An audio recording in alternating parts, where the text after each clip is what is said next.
Hi. I originally started my channel to share my story of survival and the resilience that I developed over the years because of what I experienced and what I witnessed throughout my childhood. Um, I'll also talk about why I had to develop some major boundaries with my mother. She did not protect me from her husband or her son. Her son could never do wrong. He was always the victim. And as an adult, my mother always said she can't understand why I don't like K. I will refer to her son as K. And she knew why. And I would have to tell her every time, I'm not going to tell you again. I'm not going to repeat myself. You know why I have nothing to do with him. But yeah, I didn't really have a voice growing up. I wasn't allowed to have a voice.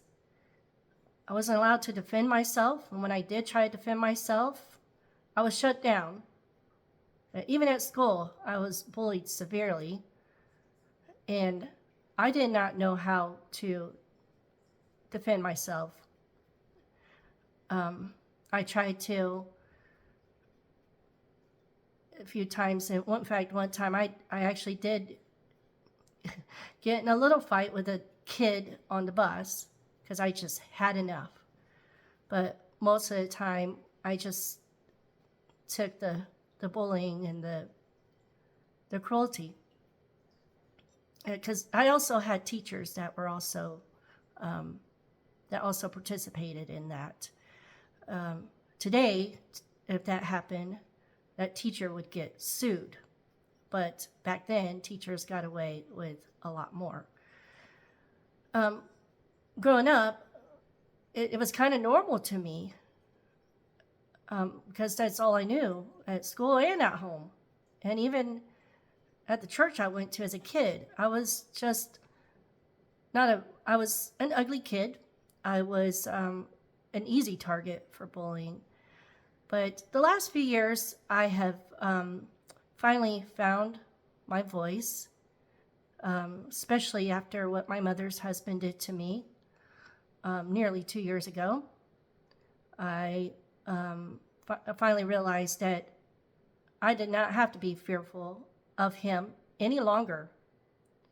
I was fearful of him nearly my entire life. Even as an adult,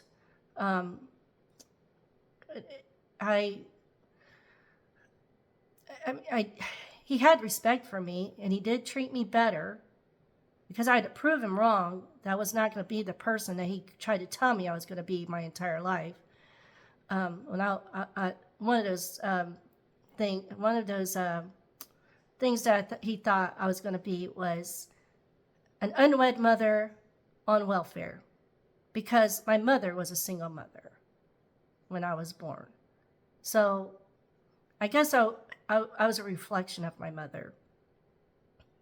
My mother never defended me, but she was a victim too of her husband.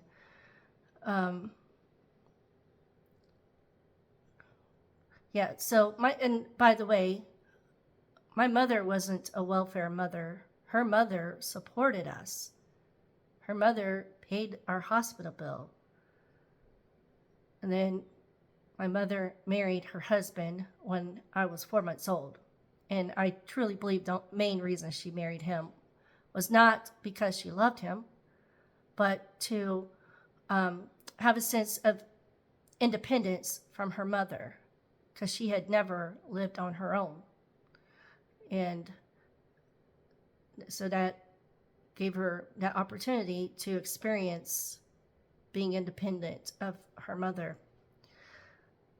And I was not a kid who got into trouble like my mother's son.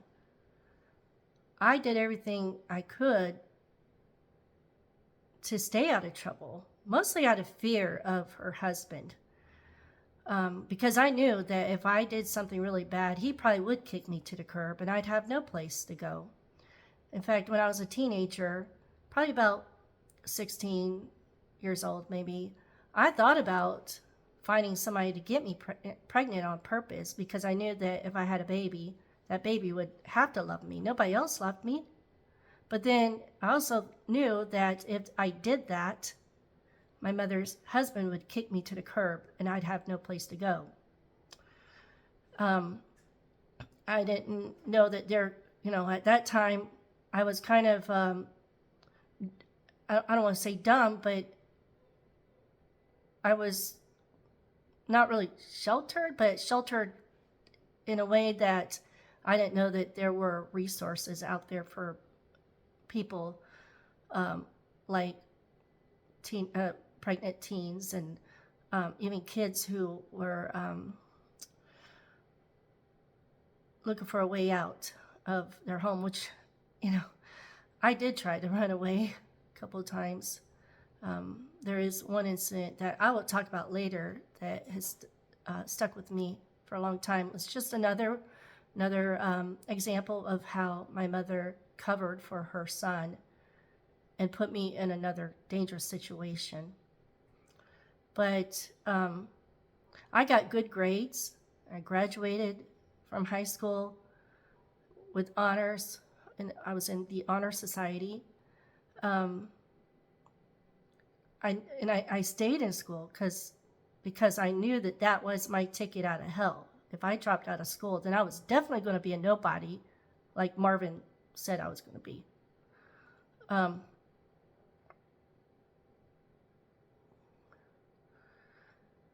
Yeah, and so then when I graduated high school, I was expected to figure out life on my own.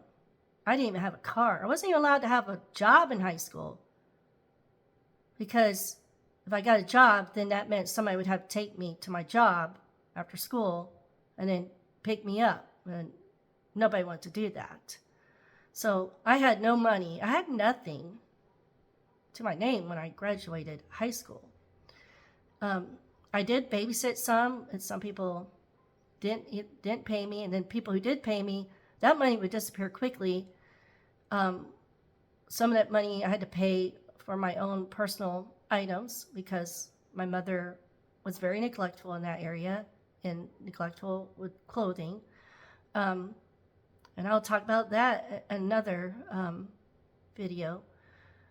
But her son also would snoop through my room and steal my money. In fact, when he knew I would be getting birthday cards from my grandmother and great-grandmother, he would get the mail before anybody else could get the mail. And those last couple years, 3 years or so before I graduated high school, every year I would get a card from my grandmother and great-grandmother, and it was unusual because usually my grandmother, they both would have money in the card. They always sent cash. But suddenly I wasn't getting anything. At first I didn't really think about it, but then one year I did notice that the envelopes to the cards looked like they had been resealed. And I knew that my mother's son had gotten those cards and stolen the money that my grandmother and great-grandmother sent to me. But he would, steal my babysitting money too. So I didn't have a whole lot. That my mother and her husband did not discipline their son. And that's why he's the person he is today. He has always depended on my mother to bail him out of any trouble, whether it's legal or financial. And I have a ton of evidence that she supported him and every single woman and child that he took up with. But I'm not going to get into that detail in this video. But several years ago, I pursued finally my master's degree. And some of my classes required, all the classes required writing papers. But but some of those papers required self-reflection. And over the years, even though I had gotten some counseling to deal with like my low self-confidence and depression and anxiety, never really got really deep into how my past really truly affected me as an adult in my relationships. So some of these papers actually stirred up a lot of feelings, memories, and I started having flashbacks. Those flashbacks actually got worse when my mother's husband did what he did to me almost 2 years ago. So anyway, a handful of my friends know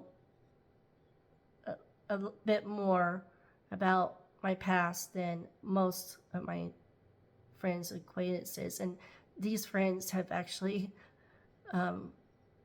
suggested that I write my story. But I'm not sure really who would even read my story, because it is bizarre and wild. Some of the stuff that I experienced and witnessed, and the way that I even behaved at times because of how I was treated, and a lot of the things that I experienced, was normal, and then I became an adult. I realized that it was not normal. So anyway, going through taking those classes actually was a little bit of I would say some of it provided a little bit of like self-therapy actually, because it provided for me more understanding about myself and why I am the way I am, why I turned out the way I did, how my relationships were affected by my personality, by my behavior, my attitudes, even the way I raised my children.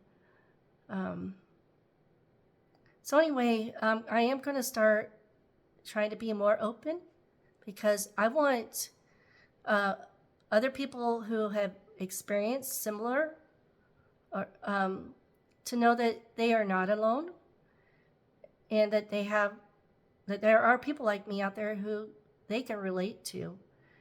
And it is cathartic actually to talk about it. There's still things that I probably will never talk about, but there are things that I am starting to be more open about. I'm trying to shed the shame, the embarrassment, the just the yucky feelings that I often get especially when I compare myself to other people that appear to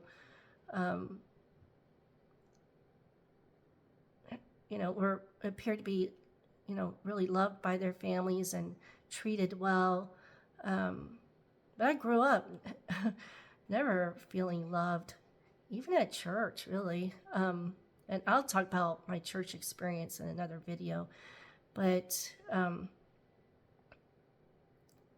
I do have difficulty still feeling loved by others. But I am a lover. The people that I know who care about me and love me, I can love deeply. And I am a loyal person despite what I went through, what I experienced, the way I was raised. But somebody treats me in a way that I feel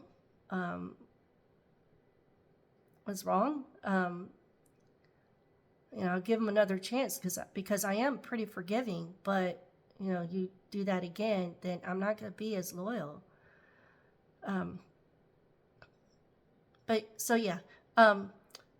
So bear with me. My courage is growing, and my confidence is, I've always struggled with my confidence too, and hopefully that will grow as I start sharing more of my story and how I survived. And people say that